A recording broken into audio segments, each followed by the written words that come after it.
C'est la capitale la plus polluée de la planète, New Delhi. En hiver particulièrement, y respirer est extrêmement dangereux pour la santé. Et pourtant, c'est ici que Florence Tardy-Lepape a décidé de s'installer avec sa famille. Let's go. Elle a accepté le poste de directrice marketing dans une multinationale il y a déjà 3 ans. Chaque jour depuis, elle vérifie avec anxiété le taux de particules fines dans l'air. On atteint parfois des niveaux qui sont stratosphériques, on dirait pour nous, puisqu'il y a même des fois où on est à 999, parce que malheureusement, il n'y a pas 4 chiffres dans l'affichage, mais seulement 3. Et donc ça finit par être effectivement quelque chose d'assez angoissant. Alors ces Français ont appris à s'adapter. Dès que la pollution est trop importante, ils sortent les masques ou préfèrent rester confinés à l'intérieur. Leur maison est aussi truffée de purificateurs d'air. Ils ont été fournis par la société où travaille Florence. Ça devient une sorte de manie. À force de le faire, c'est plus embêtant du tout. C'est juste un geste normal de la vie de tous les jours. Parce qu'on vit en Inde. En s'expatriant en Inde, ils ont accepté de devoir se protéger en permanence de la pollution. Et les employeurs de Florence n'ont jamais essayé de minimiser le problème. Ils ont été très concernés par ce sujet.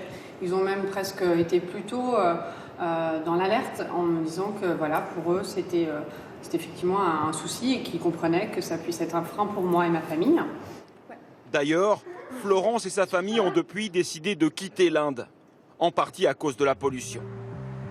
Le dynamisme économique de l'Asie n'attire plus autant les expatriés qu'il y a 10 ans. Car Séoul, Pékin, Shanghai et toutes les mégapoles indiennes suffoquent aujourd'hui. Pour recruter des étrangers, les entreprises doivent désormais proposer de meilleurs salaires, des primes et des postes plus attractifs. C'est le défi quotidien de ce bureau de chasseurs de tête à New Delhi. Ils sont chargés de recruter des étrangers hautement qualifiés pour les multinationales. Un profil a d'ailleurs retenu l'attention du directeur. Je vois qu'il a travaillé pour Lafarge en France. D'ailleurs, il a la nationalité française. C'est très intéressant. Mais depuis quelques années, les refus sont quasiment systématiques. Par exemple, nous avons eu ce Français que nous voulions faire venir pour un poste dans l'aviation. Mais sa famille est venue en hiver, en plein pic de pollution. Alors son épouse a refusé catégoriquement en nous disant qu'elle ne mettrait pas en danger la santé de ses enfants. Le secteur public est tout aussi affecté que le monde de l'entreprise. Le lycée français de New Delhi peine à recruter des professeurs. À l'ambassade de France, les agents aussi sont très inquiets. Alors pour rassurer tout le monde et éviter les départs, des milliers d'euros ont été investis dans un système anti-pollution. En fait, on est en train de faire un prélèvement de l'air. On vérifie la pollution intérieure. Nous, ce qui nous intéresse, c'est vraiment les particules de 5. C'est vraiment les plus petites particules qui vont à l'intérieur de nos poumons. Et en fait, on mesure ça 1 fois par mois.